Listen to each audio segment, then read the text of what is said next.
గతంలో నేరాలకు విధించే శిక్షలు చాలా క్రూరంగా ఉండేవి. రాళ్లతో కొట్టి చంపటం, బహిరంగంగా ఉరితీయటం, కొరడాలతో కొట్టటం, ఇలా ప్రజల ముందు అవమానించటం లాంటివి అప్పట్లో పూర్తిగా సాధారణం. ఇవి నేరాలను అరికట్టడానికి చాలా కఠినంగా ఉండే పద్ధతులను ఉపయోగించేవారు. Fact number 2. అనకొండ పాము నీటిలో 10 నిమిషాల వరకు శ్వాసను బిగబట్టగలదు.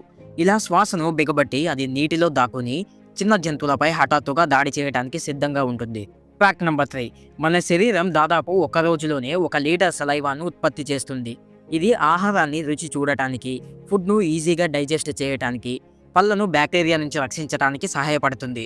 ఆశ్చర్యం ఏమిటంటే మన జీవితకాలంలో దాదాపు ఒక స్విమ్మింగ్ పూల్కు సరిపోయేంత సలైవాను ఉత్పత్తి చేస్తాము. Fact number 4. ఇప్పుడున్న ఐస్ క్రీమ్కు పుట్టినిల్లు చైనా. సుమారు 4000 సంవత్సరాల క్రితం మంచు, పాలు, తేనె వంటి పదార్థాలతో తొలి ఐస్ క్రీమ్ను అక్కడే తయారు చేశారు. క్రమంగా ఇది మిగతా దేశాలకు వ్యాప్తి చెందింది. Fact number 5. మనిషి మెదడు పాజిటివ్ విషయాల కంటే నెగిటివ్ విషయాలను సుమారు 3 రెట్లు ఎక్కువగా గుర్తుపెట్టుకుంటుంది. ఇది నెగిటివ్ బియాస్ కారణంగా ప్రమాదాలు, బాధ, తప్పులు వంటి విషయాలను ముందుగా గుర్తించుకొని మనల్ని రక్షించేందుకు మన మెదడు సహజంగా ఇలా పనిచేస్తుంది. ఏదైనా